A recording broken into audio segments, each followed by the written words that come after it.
Hey guys, this is Mauro. You know the story of Colonel Sanders, the founder of Kentucky Fried Chicken? It's a beautiful story. Colonel Sanders lost his dad by the at the age of 6, so he had to take care of his little brother and sister while his mom worked. His mom remarried, and his stepdad wasn't very fond of kids, so he sent his little brother to live with an aunt, and they sent Colonel Sanders as a kid to live to work in a farm 80 miles away from where they were living. By the time he was 16, he found out that he didn't like studying as much as he liked working.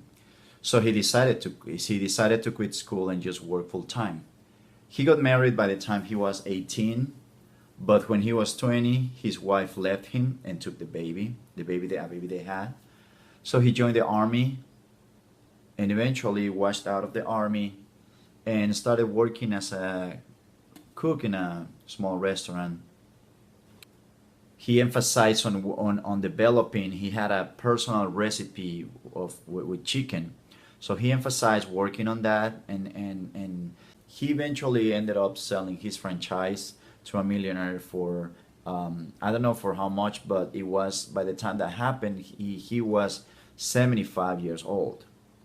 So we are talking about a gentleman that started as a young kid. He had to go through a lot of obstacles, but he always had in mind the idea of his recipe. He became a good cook at a pretty early age because he had to take care of his brothers, his little brothers, and worked in different restaurants developing his recipe. So he had something in mind, and throughout his entire life, he just kept going with that thing in his head, with the idea that someday he wanted to have his own restaurant chain with his own recipe for chicken. It took him a long time to do it, but he didn't really become an icon until the age of 75. That's when he sold his franchise. But what I want to talk about is today is related to this story is the willingness. How big is your willingness to suffer? This is the first talk that I'm doing about a series of talk that I want to have about self-control. And I have to say, your willingness to suffer, if not the most important, I would say is probably one of the three or five top most important things that you have to develop if you want to succeed in anything that you want to do. Now, every time I talk to success, a lot of people talk about success only related to money. To me, this the story of Colonel Sanders is not really the money factor. I don't really relate to money or success, though it helps. But there is people throughout history, plenty of people like Gandhi and Mother Teresa, that they were very successful people, but what they didn't really gave him financial independence as a lot of people will think, or at least not the size or the kind of financial independence that a lot of people think that they have to see on someone to become successful. I see more the development of that person as a better person, improving, becoming the highest expression of themselves. And the willingness that you have to suffer is something very important because if your goal is something that is, if you raise the bar, if you're really aiming high, it is for sure something that is going to bring a lot of pain to you. It's something that is going to bring obstacles. It's something that is going to take time. It's something that is going to, life, everything that is worth in life, life will make it difficult. Otherwise, everybody will do it. Everybody will achieve it. So anything that is worth that you want to do, you have to, in your mind, you have to be prepared to know that there are no if things get hard. The path is going to be hard, and it's going to be hard.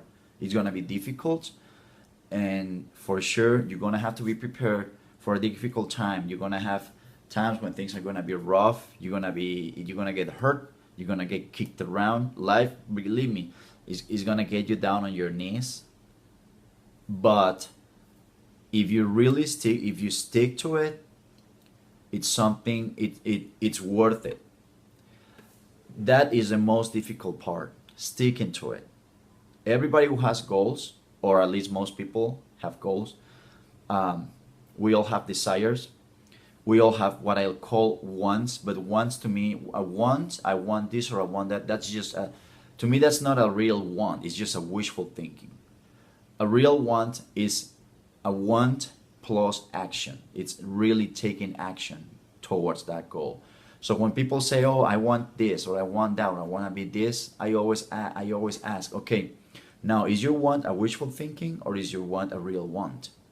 If you're taking action, if you're doing something related to it, if you're really trying to move towards that goal, even when things don't go well and don't turn out the way you want it, many times it's not going to happen, and you think that you're not really moving forward and you're really moving towards that goal, you are, because people people wants to see results physically, money. Um, if you want to be the best chef in the world, they want you to be okay. You gotta be the best chef in some restaurant in your town, then some restaurant in the state, then some restaurant in your country, and things. And while you're not, and while for a lot of people, jumping into the arena, trying something, moving forward, you're failing, you're a setback.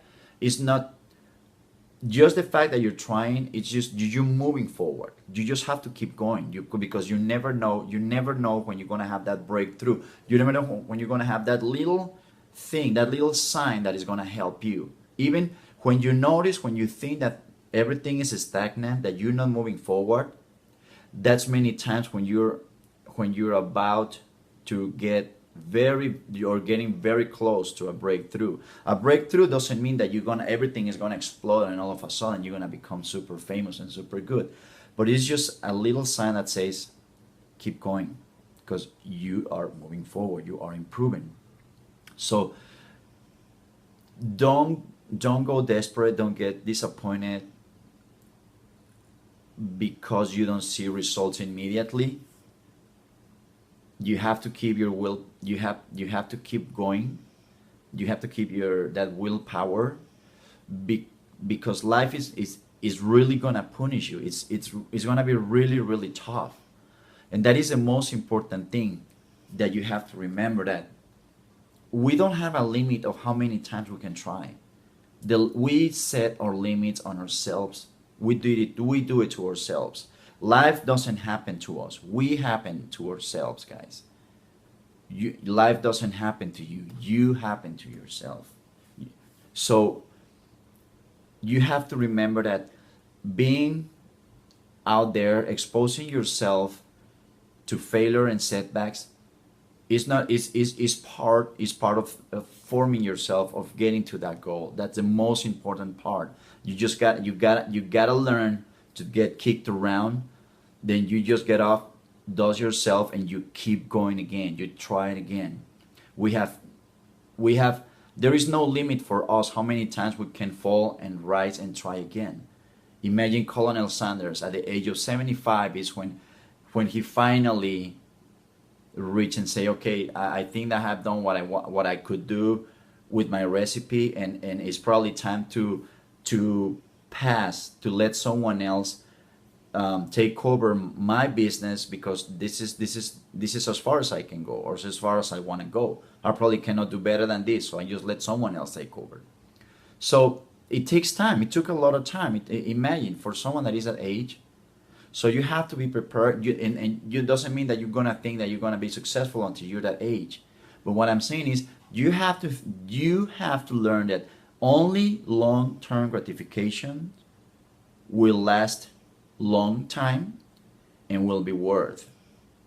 Short-term gratification is usually just an instant thing, that the only thing is gonna make you is gonna it's gonna make you really excited, and if and most of the times, it's as fast as it came, it's gone. And the best example is the people that win the lotto. People that win the lottery, 80% of the people that win the lottery, by 2 years after winning the lottery, they're already poor. They're already back to the way they were before, because their mindset was not ready to become rich. You cannot receive the things that you're not ready to handle yet. You have to form the character and develop the persona, the attitude, the mindset, your posture, and everything. You have to get to the point where you think as a successful person, you behave like a successful person, you walk, you talk, you do everything as a successful person. And you have to start doing that from day one, like thinking that it's going to happen, that you're already there. Don't say, okay, I'm going to expect when I become a millionaire, then I start behaving as a successful person and I will work as a successful person. It's not going to happen. All right. So remember, guys, how big is your willingness to suffer? This is a very, very important question that you have to ask yourself. How many times are you willing to get kicked and get up and try again? All right. Okay, guys, I hope it helps. Let me know if you have any suggestions or any questions, and I'll see you next time.